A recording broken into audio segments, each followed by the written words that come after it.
What about Rajiv యువ వికాసం sir? యువ వికాసం అది మధ్యలో ఆపేయడం జరిగింది. అది దాన్ని మళ్ళీ ఎప్పుడు దాన్ని తీసుకొచ్చే ఛాన్సెస్ ఉన్నాయి సార్? అది దీని పట్ల యువత కొంచెం అసంతృప్తితో ఉన్నారని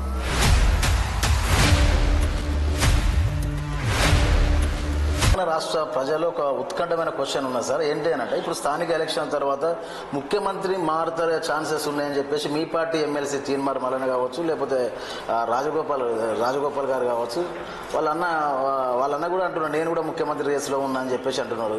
దీనికి తెరదించేయాలంటే దీనికి మీరు చెప్పే సమాధానం ఏంటి సార్? అసలు మారుతారు అనే సమీకరణాలు చెప్తున్నారు.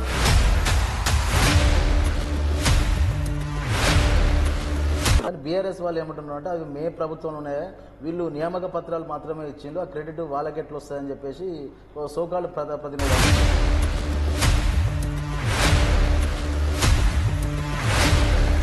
నమస్తే, తెలంగాణ న్యూస్ స్వాగతం, సుస్వాగతం. నాయకుడే సేవకుడైతే కార్యక్రమానికి స్వాగతం. కార్యక్రమంలో భాగంగా నాయకుల యొక్క ఆలోచనలు, అలాగే వారి యొక్క అనుభవాలను, ప్రజల నుంచి వచ్చేటువంటి అనుభవాలను మనకు పంచుకుంటున్న సంగతి మన ప్రేక్షకులందరికీ తెలిసిందే. అయితే ఈరోజు ఒక ప్రముఖ వ్యక్తిని మనం ఇంటర్వ్యూ చేయడానికి సిద్ధంగా ఉన్నాం. మరి ఆ వ్యక్తి ఎవరో కాదు, తెలంగాణ రాష్ట్రంలో పరిచయం అవసరం లేని వ్యక్తి. ఒక సాధారణ ఎస్ఐ స్థాయి నుంచి సిపి గారి దగ్గరికి వెళ్ళి అక్కడి నుంచి వచ్చిన అతి తక్కువ కాలంలోనే ప్రజల మన్ననలను పొంది వర్ధనపేట శాసనసభ్యులుగా ఎన్నికై ఈరోజు ప్రజల గుండెల్లో చిరస్థాయిగా నిలుస్తున్నటువంటి వ్యక్తి. ఆయన ఎవరో కాదు, వర్ధనపేట శాసనసభ్యులు కేఆర్ నాగరాజు గారు. సార్ నమస్తే. సార్ నమస్తే సార్. చెప్పండి సార్, అసలు డయల్ యువర్ ఎమ్మెల్యే అని మీరు ఒక కార్యక్రమం చేపట్టడం జరిగింది. దానికి చాలా అద్భుతంగా ప్రజల స్పందన వచ్చింది. మొన్న పడ్డ వర్షాలకైతే అంతకుముందు కూడా చాలా వరకు సమస్యలు సాల్వ్ చేయడం జరిగింది. అసలు మీ ఆలోచన ఎందుకు వచ్చింది సార్? ఇది ఎందుకు పెట్టాలనుకున్నారు మీరు? ఎవరికి రాని తాటు రాష్ట్రంలో మీకు ఎందుకు వచ్చింది? ముఖ్యంగా డయల్ యువర్ ఎమ్మెల్యే పెట్టడానికి రీజన్ ఏంటంటే, కార్యకర్తలకు అందుబాటులో ఉండాలి, అనునిత్యం 24/7 ఉండాలనే ఉద్దేశంగా. ఒకవేళ నేను ఏమైనా పని కార్యక్రమంలో అంటే సెక్రటరియట్కి పోయినా, అసెంబ్లీకి పోయినా, లేక ఇంకే పని పైన కూడా నేను వెళ్ళినా కూడా ఎవరైనా ఇక్కడ వచ్చి ఎమ్మెల్యే గారు లేరు అని ఒక నిరుత్సాహపడకుండా, అలాగే ఈ నా కాన్స్టిట్యున్సీ చుట్టూ అంటే మనకు నగరంకి, వరంగల్ నగరానికి చుట్టూ ఉన్నది కాబట్టి సుదీర్ఘంగా చాలా దూరం. ఇప్పుడు ఎగ్జాంపుల్ దివిటిపల్లి చాలా దూరమైన ప్రాంతం. అలాంటి ప్రాంతం నుండి వారు ఖర్చులు పెట్టుకుని పాపం ఇంత దూరం రాకుండా వారికి అందుబాటులో ఉండే విధంగా ఏ సమస్య రానియండి, కరెంటు రానియండి, నీళ్ళది రానియండి, లేక వారికి ఆరోగ్యపరంగా కానివ్వండి, లేక పోలీస్ పరంగా కానివ్వండి, ఎలాంటి సమస్యలు వచ్చినా డయల్ యువర్ ఎమ్మెల్యే చేయమని మార్నింగ్ 9 నుండి ఈవినింగ్ 6-7 వరకు నా యొక్క కార్యక్రమం జరుగుతుంటుంది. అనునిత్యం కరెంటు ఎక్కువగా నాకు వచ్చిన కాల్స్లలో పవర్, వాటర్, అలాగే పోలీస్ సమస్యల పైన. సో వాటిని ఇమ్మీడియట్లీ మా యొక్క అధికారులు నా దగ్గర ఉన్న ఎవరైతే రిసీవ్ చేసుకుంటున్నారో వారిని ఇమీడియట్లీ నా నోటీస్కు తేవడం, వాటిని కన్సర్న్ అధికారులకు అంటే ఆ సంబంధిత శాఖ అధికారులకు చెప్పి ఆ ప్రాబ్లం సాల్వ్ చేయడం. ఉదాహరణ ఎగ్జాంపుల్ ఎలక్ట్రిసిటీ, మనకు చాలా రైతులకు ఉపయోగపడేది కరెంటు. చాలా వరకు కరెంట్లతోని, కరెంట్ పోల్స్తోని వంగిపోయి లూజ్ వైర్స్ లేక ఇంకేదో ట్రాన్స్ఫార్మర్స్ కాలిపోయి వారు అంత దూరం నా దగ్గరికి రావడానికంటే వారు ఒక కాల్ చేస్తే చాలు, ఇమ్మీడియట్లీ కన్సర్న్డ్ ఎలక్ట్రిసిటీ డిపార్ట్మెంట్ ఆ గ్రామానికే పంపించి ఆ యొక్క ప్రాబ్లం ఏంటో ఇమ్మీడియట్లీ అటెండ్ అయ్యే విధంగా. అలాగే ఇరిగేషన్ విషయంలో మొన్న ఎగ్జాంపుల్ వర్షం బాగా కురిసినాయి, హెవీ రెయిన్స్ అయినాయి.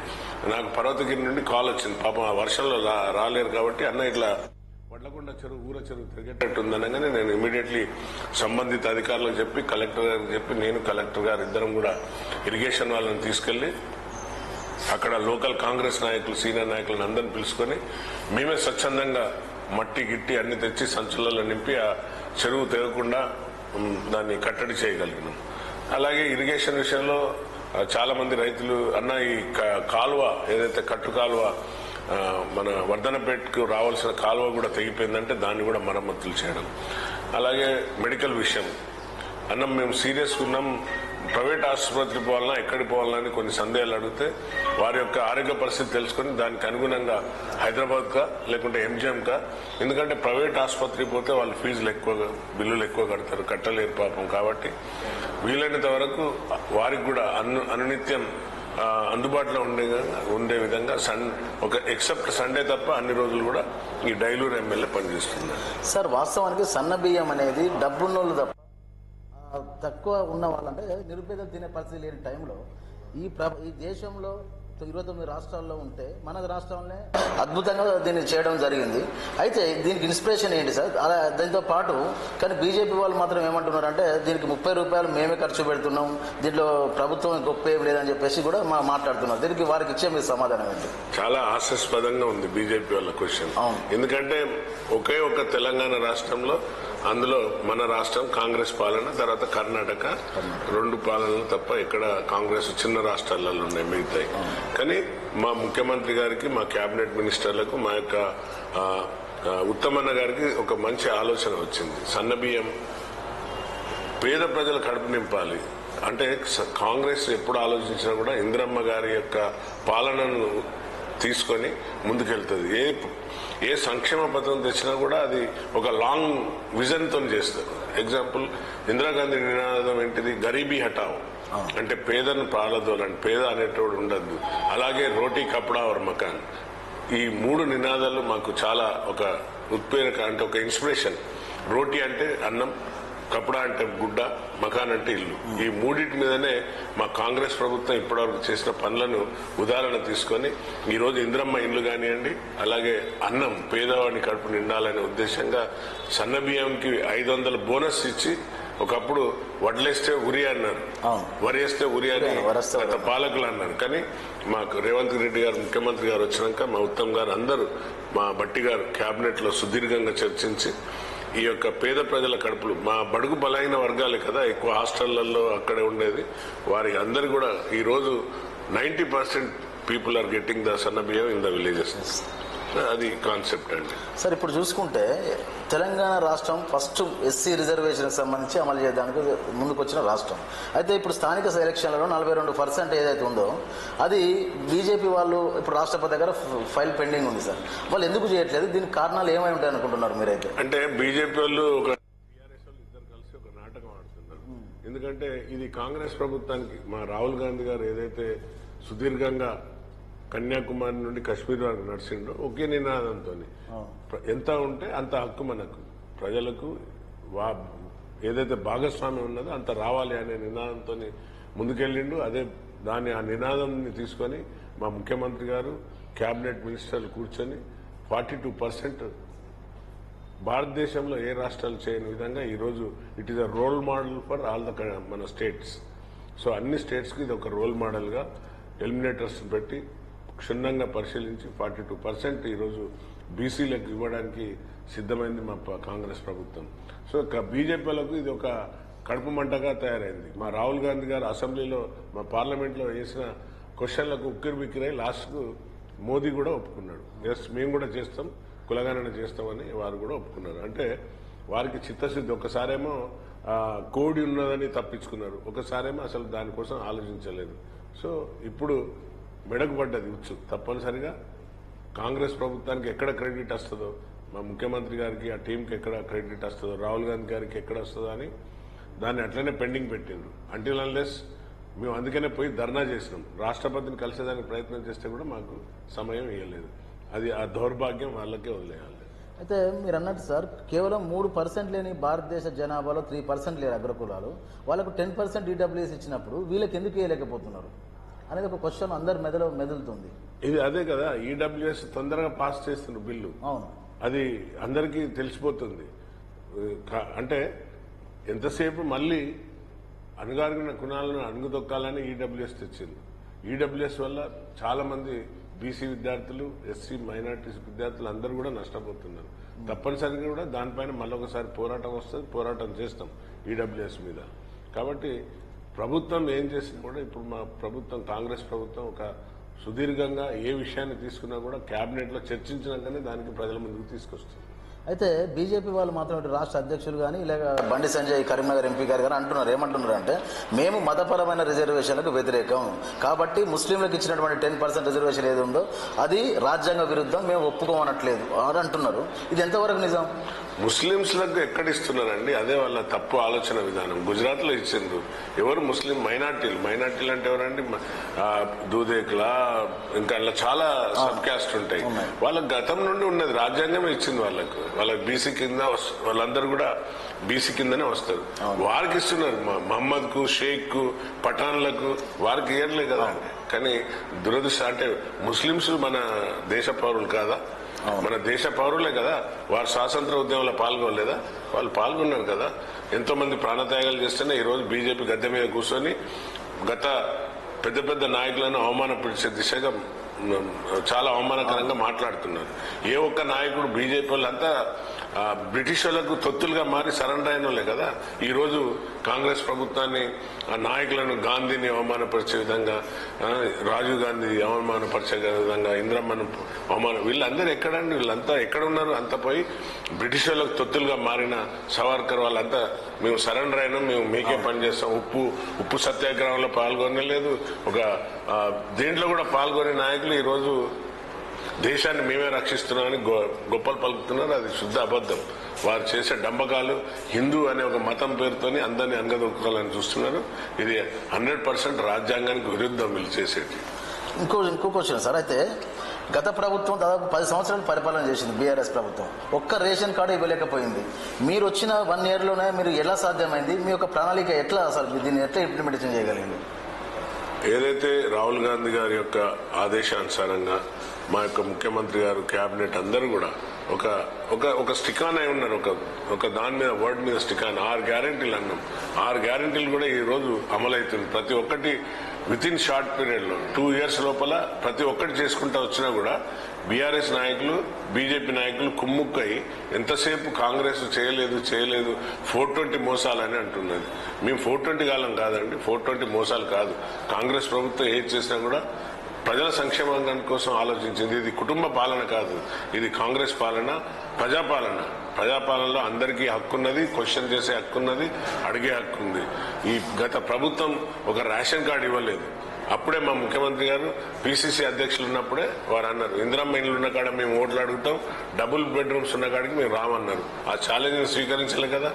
ఈ రోజు చూడండి, ప్రతి ఊర నేను నా కాన్స్టిట్యున్సీలో 3,500 ఇండ్లు వచ్చినాయి. ప్రతి గ్రామానికి 12 ఇండ్ల చొప్పున ఇచ్చుకుంటూ వచ్చిన మోడల్ విలేజ్ గా కొన్ని గ్రామాలను ఎన్నిక చేసుకున్నాం. అక్కడైతే ఇప్పుడు అన్ని రూఫ్ లెవెల్, లెంటల్ లెవెల్ అన్ని వచ్చినాయి. చాలా వాళ్ళలో ఆ యొక్క వారి కళ్ళల్లో ఆనందం, వారి యొక్క ఒక కళ, ఒక బీదవాడి కళ ఏంటిది? ఒక ఇల్లు ఉండాలి నాకు అనేది, ఒక గూడు. అదే కాంగ్రెస్ ప్రభుత్వం యొక్క లక్ష్యం అండి. తప్పనిసరిగా పోయిన పాలకులు రేషన్ కార్డు ఇవ్వలేని వాళ్ళు ఈ రోజు మళ్ళీ దొంగ యూట్యూబ్లు పెట్టుకొని మాట్లాడుతున్నారు, సిగ్గుచేటు వాళ్ళు. ఇక ఇందిరమ్మ ఇళ్ళ విషయానికి వస్తే సార్, ఆల్రెడీ మొదటి విడత శాంక్షన్ చేయడం జరిగింది. ఆల్రెడీ ₹1,00,000 కూడా వేసిందని చెప్పేసి తెలంగాణ రాష్ట్ర వ్యాప్తంగా ఇందిరమ్మ ఇళ్ళ లబ్ధిదారులు ఎవరైతే చాలా హ్యాపీగా ఉన్నారు. రెండో విడతలో కూడా ఇంకా కొంతమంది అర్హులకు రాలేదని కూడా బయట వినిపిస్తున్నది. ఆ రెండో విడత మీరు ఎట్లా చేయబోతున్నారు? వాళ్ళకి ఏ టైం అంటే ఎలా చేయబోతున్నారు? ఎప్పుడు ఇచ్చే ఛాన్సెస్? ఇందులో L1, L2, L3గా విభజించారు. L1 లో ఉన్న వాళ్ళను ఎట్లా తీసుకున్నామంటే, ప్రాతిపదిక భూమి ఉండి నిరుపేదలై ఉండి ఇల్లు కట్టుకునే స్థలం ఉండి గుడిసెతో ఉన్న వాళ్ళను, భూమి లేని నిరుపేదలను, లేకుంటే ఎకరం అరెకరం మన దళితులకైతే అసెంట్ ల్యాండ్స్ ఉంటాయి ఎక్కువ, అసొంటి వాళ్ళని ఎన్నిక చేసుకున్నాం. అసొంటి వాళ్లకు ఫస్ట్ ఇవ్వడం జరిగింది. L2లో వచ్చేసి ఏదైతే గతంలో కాంగ్రెస్ ప్రభుత్వం 15 సిమెంట్ బస్తాలు లేకుంటే 20,000 ఇచ్చిన దాఖలాలు వాళ్ళు తీసుకున్న అలాంటి వాళ్ళను L2లో పెట్టినాం. అలాగే గత ప్రభుత్వం 3 లక్షలు ఇస్తాం మీరు ఎలక్షన్ల ముందుకు దొంగ వాగ్దానాలు చేసి, మోసపూరితమైన వాగ్దానాలు చేసిన ఇల్లుగుల కొట్టుకుని చాలా మంది గుడిసెలు వేసుకున్నారు. వాళ్ళందరూ కూడా ఇప్పుడు L2లో ఉన్నారు. అసొంటి వాళ్ళను వెరిఫికేషన్ చేసి, క్షేత్రస్థాయికి వెరిఫికేషన్ చేసి, ఇందులో ఎక్కడ కూడా అవినీతి జరగకుండా డైలీ ఎమ్మెల్యే నెంబర్ కూడా ఇచ్చిన, ఎవడన్నా కానీ డబ్బులు అడిగితే నాకు ఫోన్ చేయండి, మీ పేరు గోప్యంగా ఉంచుతాం. సో అలాంటిది ఎక్కడ కూడా అవినీతి జరగకుండా ఈరోజు మేము డబుల్ బెడ్రూమ్ మన ఇందిరమ్మ ఇల్లు ఇచ్చినాం. ప్రతి ఊర్లో ఇప్పుడు స్లాబ్ లెవెల్ వచ్చినాయి. ₹1,00,000 కాదు, స్లాబ్ లెవెల్ వచ్చిన వాళ్ళకి 2 లక్షలు కూడా పడ్డాయి. సో ఎక్కడ కూడా ఇది నిరంతర ప్రక్రియ. ఇంకా ఎవరు ఇల్లు లేని నిరుపేదలకు తప్పనిసరిగా క్షేత్రస్థాయికి వెళ్లి ఇందిరమ్మ కమిటీల ద్వారా ఎంక్వైరీ చేసుకుని తర్వాత అధికారులను కూడా వారితో కూడా వెరిఫికేషన్ చేసినాకనే ఇల్లు ఇస్తున్నామండి. గత కొన్ని రోజుల కిందట రాహుల్ గాంధీ గారు సోషల్ మీడియా వేదికగా దాదాపు మొన్న బీజేపీ వచ్చింది కదా సెంట్రల్లో, అది మొత్తం దాదాపు 2 లక్షల ఓట్లు దొంగతనానికి గురైనని చెప్పేసి కూడా ఈసీ ఈసీ మీద కాంప్లైంట్ చేయడం జరిగింది. ఈసీ వాళ్ళు మీ దగ్గర ఆధారాలు ఏం లేవు, అట్లా మాట్లాడడం కరెక్ట్ కాదని అంటున్నారు. ఇది ఎంతవరకు జరిగింది, అసలు ఏం జరిగి ఉంటుంది సార్? చాలా సిగ్గుచేటు. ఈసీ వాళ్ళు ఇప్పటికే ఒకవేళ నేను ఇన్ని రోజులు పోలీస్ అధికారిగా పనిచేసిన, పోలీస్ అధికారిగా పనిచేసినప్పుడు ఈసీ వచ్చిందంటే మేము చాలా కంట్రోల్లో ఉంటాం, వారి కంట్రోల్లో ఉంటాం, స్టేట్ గవర్నమెంట్ కంట్రోల్లో ఉంటాం, అందరు ఈసీ కంట్రోల్లోకి వెళ్ళిపోతాం. చాలా భయపడుతూ, చాలా నిబద్ధతతో, చాలా అంటే డెడికేటెడ్ గా పనిచేస్తాం. కానీ ఈ ఈసీ వాళ్ళే ఈ రోజు దొంగతనం చేసిందంటే కంచె చైన్ వేసిన విధంగా ఉంది. ఈ ఈసీ మెంబర్లు ఎవరైతే ఉన్నారో వాళ్ళు ఇప్పటికే వాళ్ళ ఆత్మాభిమానం ఉంటే, ఆత్మగౌరవం ఉంటే ఈ పార్టీకి రిజైన్ చేయాలి వాళ్ళు. రాహుల్ గాంధీ గారు చూపెట్టిన ఏదైతే వీడియో ఉన్నదో కళ్ళకు క్షుప్తంగా కళ్ళకు కట్టే విధంగా 73 నిమిషాలు తన వీడియో ద్వారా ఏ విధంగా ఓటు చోరీ అయింది, ఏ విధంగా బ్రతుకున్న వాళ్ళని చంపేసిండ్రు, ఏ విధంగా దొంగ ఓట్లను సృష్టించిండ్రు, ఒక్క ఇంట్లో 40 మందికి ఎలా ఓట్లు వస్తాయి, ఇవన్నీ ఉదాహరణలు. ఫామ్ 16 ద్వారా కొత్త ఓటు అంటే 16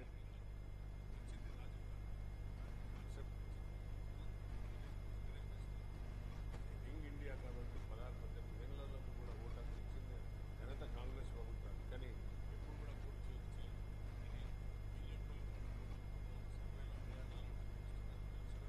అందుకనే మహాదేవపురం అనే ఒక కాన్స్టిట్యున్సీ, పార్లమెంట్ కాన్స్టిట్యున్సీ తీసుకొని అక్కడ పెద్ద ఎత్తున వెరిఫికేషన్ చేస్తే రీడబుల్ ఇవ్వలేదు, కంప్యూటర్ రీడబుల్ పేపర్లు ఇవ్వలేదు. సుమారుగా ఒక 7 ఫీట్ల కాగితాలు ఇచ్చింది తప్ప అవన్నీ కూడా ఒక్కొక్కటి ఒక 1 ఇయర్ పట్టింది దానికి. అన్ని వెరిఫికేషన్ చేసి రాహుల్ గాంధీ గారు ఈ రోజు ప్రజలలో ఉన్నాడు, ప్రజా మనిషి.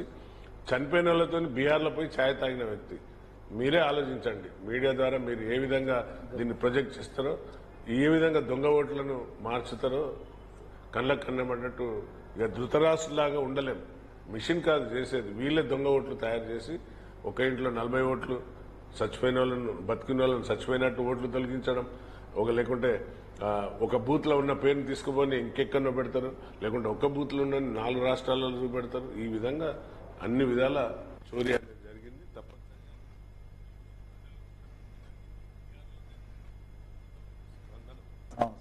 పిల్లలను దత్తత కూడా తీసుకున్నట్టు రాహుల్ గాంధీ గారు తీసుకున్నారు. ఇకపోతే సార్, ఉద్యోగాల విషయానికి వస్తే ప్రభుత్వం ఇప్పటి వరకు 90,000 ఉద్యోగాలు ఇచ్చినాం అని చెప్పేసి అంటున్నారు. కానీ బీఆర్ఎస్ వాళ్ళు ఏమంటున్నారు అంటే అవి మే ప్రభుత్వంలోనే వీళ్ళు నియామక పత్రాలు మాత్రమే ఇచ్చిండు, ఆ క్రెడిట్ వాళ్ళకి ఎట్లా వస్తుందని చెప్పేసి సోకాళ్ళు ప్రతినిధులు అంటున్నారు. ఎట్లా చూడొచ్చు? చాలా నవ్వొస్తుంది వాళ్ళు అంటుంటే. సిగ్గుచేటు వాళ్ళకు అసలు ఏమాత్రం బుద్ధి జ్ఞానం, అంతా గొర్రెలు, పింకు గొర్రెలు అంతా వాళ్ళ కుటుంబం కల్వకుంట్ల కుటుంబంలో ట్రాప్ అయిపోయారు. గొర్రెలాగానే బిహేవ్ చేస్తున్నారు. మనం గొర్రె దావుతున్నారు అంటాం కదా, అందుకని ఆ ఒక్క గొర్రె పోయి బాయిల పడితే అన్ని బాయిల పడతాయి, ఒక గొర్రె ఎటుపోతే అటైపోతాయి అన్నట్టు.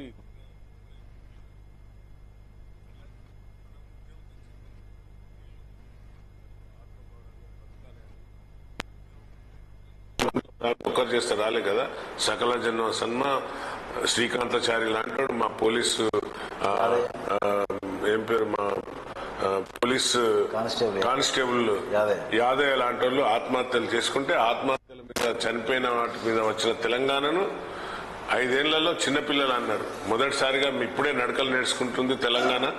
ఇంకొక 5 ఏళ్ల పాలన అంటే ప్రజలు నమ్మి తెలంగాణ పార్టీ కాబట్టి తెలంగాణలో మనం రాష్ట్రాన్ని మనమే పాలించుకోవాలని మరోసారి ఇస్తే దోచుకున్నది దాచుకున్నదంతా ఇప్పుడు దాంతోనే కోట్ల రూపాయలు కొల్లగొట్టి ధరని తెచ్చి రైతులను మోసం చేసి అందరిని ఇబ్బంది పెట్టి ఈరోజు చాలా ఇంకా మేమే ఇది దేశానికి తెలంగాణలో మేమే అంబాసిడర్లమని పోజులు కొడుతున్నారు. సార్, వాట్ అబౌట్ రాజీవ్ యువకుడు అంటే మేము మతపరమైన రిజర్వేషన్లకు వ్యతిరేకం కాబట్టి ముస్లింలకు ఇచ్చినటువంటి 10% రిజర్వేషన్ ఏది ఉందో అది రాజ్యాంగ విరుద్ధం, మేము ఒప్పుకోమనట్లేదు అని అంటున్నారు. ఇది ఎంతవరకు నిజం? సార్, యువ వికాసం అది మధ్యలో ఆపేయడం జరిగింది. అది మళ్ళీ ఎప్పుడు దాన్ని తీసుకొచ్చే ఛాన్సెస్ ఉన్నాయి సార్? అది దీని పట్ల యువత కొంచెం అసంతృప్తులు ఉన్నారని చెప్పేసి కూడా బయట టాక్ ఉంది. తప్పనిసరిగా ఇప్పుడు ఒక్కొక్కటి చేసుకుంటూ పోతున్నాం. ఉద్యోగాలు ఇవ్వన్నారు, ఉద్యోగాలు మీరు రండి, ఒక్కొక్కటి ఎల్బీ స్టేడియంలో నిలబెట్టి 90,000 కౌంట్ చేపిస్తా అని మా ముఖ్యమంత్రి గారు ఛాలెంజ్ చేసింది. అది తప్పనుకుంటే రండి, మేము ప్రతి ఉద్యోగాలు నియామకాలు అన్ని కూడా ఎల్బీ స్టేడియంలో పెట్టి మా గౌరవ ముఖ్యమంత్రి గారి చేతుల ద్వారా ఇచ్చినాం. అలాగే వాళ్ళు పుట్టిన బిడ్డలు మీరు ఎత్తుకుంటున్నాను అంటున్నారు. మరి 10 ఏళ్లలో మీరు ఎందుకు ఉద్యోగాలు ఇవ్వలేకపోయారు. అసలు వచ్చిందే దానికోసం కదా, మన తెలంగాణ తెచ్చుకున్నది ఉద్యోగాల కోసం, నీళ్ల కోసం, నిధుల కోసం. నిధులన్నీ ఇంటికి పోయినాయి, ఉద్యోగాలు వాళ్ళకే వచ్చినాయి. ఈరోజు రాజీవ్ అవకాశం తెచ్చిండ్రు. తప్పనిసరిగా దాన్ని ఈ సిబిల్ స్కోర్ అనేది మధ్యన వచ్చింది, బ్యాంకర్లతో గొడవ అవుతుంది. బ్యాంకర్ ఏమంటున్నాడు, మాకు సిబిల్ స్కోర్ ఉంటే ఇస్తాము అంటే దానిపైన చర్చ జరుగుతుంది. తప్పనిసరిగా అది కూడా త్వరలోనే మన ఏదైతే వాగ్దానం చేసిందో వారికి ఇవ్వడానికి మా ప్రభుత్వం సిద్ధంగా ఉంది. తెలంగాణ రాష్ట్ర ప్రజలు ఒక ఉత్కంఠమైన క్వశ్చన్ ఉన్నది సార్. ఏంటి అని అంటే, ఇప్పుడు స్థానిక ఎలక్షన్ తర్వాత ముఖ్యమంత్రి మారుతారే ఛాన్సెస్ ఉన్నాయని చెప్పేసి మీ పార్టీ ఎమ్మెల్సీ తీన్మార్ మల్లన్న కావచ్చు, లేకపోతే రాజగోపాల్ గారు కావచ్చు, వాళ్ళన్న కూడా అంటున్నారు నేను కూడా ముఖ్యమంత్రి రేసులో ఉన్నా అని చెప్పేసి అంటున్నారు. దీనికి తెరదించేయాలంటే దీనికి మీరు చెప్పే సమాధానం ఏంటి సార్? అసలు మారుతారు అనే సమీకరణాలు చెప్తున్నారు. అంతా వాళ్ళు పాపం వాళ్ళని చూస్తే బాధ అనిపిస్తుంది. తీన్మార్ మల్లన్న కానివ్వండి, లేకుంటే రాజగోపాల్ రెడ్డి గారు, అది వాళ్ళు తప్పు అపోహలో ఉన్నారు. ఇంకా ఏదో పగటి కళలకు అంటున్నారు. హిందీలో ఒక సామెత ఉంటుంది, బిల్లికి కామే చిచ్చిడే చిచ్చిడే అని. అంటే పిల్లికి ఎప్పుడు కళ్ళు మూయంగానే దానికి అన్ని అవే గుర్తొస్తుంటాయి అన్నట్టు, అక్కడ ఏలాడదీసినాయి. మల్లన్న కూడా కాంగ్రెస్ ప్రభుత్వం చేయి గుర్తు మీద గెలిచిండు. ఆ ఓటును అడ్డం పెట్టుకుని ఈరోజు అంటే తల్లి రొమ్ము తాగి పాలు తాగి తల్లి రొమ్ము కోసే విధంగా 42% సీఎం గారే రాహుల్ గాంధీ ఒప్పుకున్నాయి. ఇప్పుడు బీసీలకు అన్యాయం ఎక్కడ జరుగుతుంది? 100% బీసీలకు న్యాయం చేయాలని వాళ్ళే అంటున్నారు. రేపు ఫ్యూచర్ లో ముఖ్యమంత్రి బీసీలే కావచ్చు, సంతోషం, ఆహ్వానిస్తాం. ఎందుకు మరి ఆయన ఎవరి ట్రాప్లో పడ్డాడో తెలియదు. మల్లన్న పాపం మళ్ళోసారి ఆయనకైనా ఒకసారి అద్దం ముందర నిలబడి విమర్శించుకోవాలి. ఆయనకైనా ఏం చేస్తున్నాను, ఎక్కడుంటే అక్కడ తిట్టుడే కదా. కొన్ని రోజులు బీఆర్ఎస్ పొగిడిండు, కొన్ని రోజులు బీజేపీని పొగిడిండు, ఇప్పుడు కాంగ్రెస్ పొగిడి కాంగ్రెస్ పేరు మీద గెలిచిండు. ఆ గెలుపుకు మీ అందరూ సహకరించినాక ఇవాళ నేనే ముఖ్యమంత్రి అనే విధంగా బిహేవ్ చేస్తున్నాడు. రాజగోపాల్ రెడ్డి పాపం అన్నదమ్ముల మధ్య వాళ్ళకు తప్పనిసరిగా వాళ్ళ కాంగ్రెస్ ఫ్యామిలీ కొంచెం ఓపిక పట్టాలి. ఓపిక పడితే పదవులు అనేది అవే వస్తాయి. సీనియర్ కాంగ్రెస్ నాయకులు వారికి మనం చెప్పేంత అది కాదు. And they are a good family. వాళ్ళందరూ కూడా మేమంటే రెస్పెక్ట్ చేస్తాం వారిని, వాళ్ళ ఫ్యామిలీని. కోమటిరెడ్డి వెంకటరెడ్డి గారిని కానివ్వండి, మన రాజగోపాల్ రెడ్డి గారిని కానీ, ఎందుకంటే వాళ్ళు ఉద్యమంలో చాలా పార్టిసిపేట్ చేసిండ్రు. వారి కాంగ్రెస్ కు చాలా వాళ్ళు త్యాగాలు ఉన్నాయి. అంటే ఎన్నోసార్లు ఇంత వారి యొక్క సర్వీస్ అంతా కాంగ్రెస్ లోనే ఉన్నది కాబట్టి తప్పనిసరిగా అప్పుడు ఆయన కోపంతో బాధతోనే బీజేపీ పోయి మళ్ళీ వచ్చిండు. సో అది తప్పనిసరిగా కొంచెం వెయిట్ చేస్తే ఆయనకు కూడా న్యాయం జరుగుతుందని నేను భావిస్తున్నాను. వాస్తవానికి సార్, పాదయాత్రలకు మీనాక్షి నటరాజన్ కూడా మీ నియోజకవర్గానికి వస్తున్నారు. మీ నియోజకవర్గాన్ని ఎందుకు ఎంచుకున్నారు? Number 1 question. ఇది వచ్చే సామాజిక ఎన్నికల ఎంపీటీసీ కావచ్చు, జెడ్పీటీసీ కావచ్చు, సర్పంచ్ మీద ఏమైనా ప్రభావం చూపిస్తుందని మీరు అనిపిస్తుందా మీకు? గుడ్ క్వశ్చన్ అండి. నేను కొత్తగా వచ్చిన రాజకీయాలకు. మొదటి క్వశ్చన్ ఇది ఎందుకు ఎంచుకున్నాం అంటే, వరంగల్ ఉమ్మడి జిల్లాకు ఇతర పార్టీలు లేకుండా అంగదొక్కాలని ముఖ్యంగా కాంగ్రెస్ ఇప్పుడు మళ్లీ పైకి రాహుల్ గాంధీ గారి యొక్క నేతృత్వంలో ఇట్ ఈస్ అమేజింగ్. పబ్లిక్ లో ఎంత రెస్పాన్స్ ఉన్నదంటే రాహుల్ గాంధీ అంటే, ఆయన పెట్టినన్ని డిబేట్స్, ఆయన పెట్టినన్ని ప్రెస్ మీట్స్, ఆయన చేసిన ప్రజలలో పోయినంత ఎక్కడ చూడండి, ఒక్కటి చూపెట్టండి. మోదీ ఎక్కడ మాట్లాడిన ప్రెస్ కు ముందుకు వచ్చి ఎక్కడ ప్రజలతో మన్ కీ బాత్ అంటాడు, బేటీ బచావ్ అంటాడు, దళితులకు మేము రక్షగా ఉంటాం అంటారు. దళితులనే హింస పెట్టబట్టే. దళితులంటే వాళ్ళకు నచ్చదు. ఇంకా వీళ్ళంతా మనువాదులు. మళ్ళా మనస్మృతిని తీసుకురావాలని ఈ విధంగా వాళ్ళలో ఆలోచనలు ఉన్నాయి కాబట్టి ఈ యొక్క ఆర్టికల్ 13 తెచ్చిండ్రు. 100% ఫస్ట్ వాళ్ళే జైలుకు పోతారు. గుజరాత్ ఏదైతే ఇన్సిడెంట్ తోని మోడీ అమిత్ షానే పోవాలి జైలుకు. వాళ్ళే రిజైన్ ఇచ్చి వెళ్ళిపోవాలి. ఒకవేళ అలాంటి ఉన్నదంటే ఆత్మ పరిశీలన చేసుకుని వాళ్ళే దిగిపోవాలి. సో ఈ ఆర్టికల్ తెచ్చి ఏంటంటే ఇతర పార్టీలను అనగదొక్కాలి. భారతదేశంలో మళ్ళా మనస్మృతి తెచ్చి మనవాదాన్ని పెంచి పోషించే ఈ యొక్క ఏదైతే మతోన్మాది పార్టీ ఇది. ఈయన బయట కంట్రీస్ పోయి ప్రైజులు తీసుకుంటాడు, ప్రధాని చాలా గుడ్ ప్రధాని అని. కానీ అదే మన పక్కకున్న నేపాల్, అక్కడ మన అక్కడ రాష్ట్రాలలో, ఈశాన్య రాష్ట్రాల్లో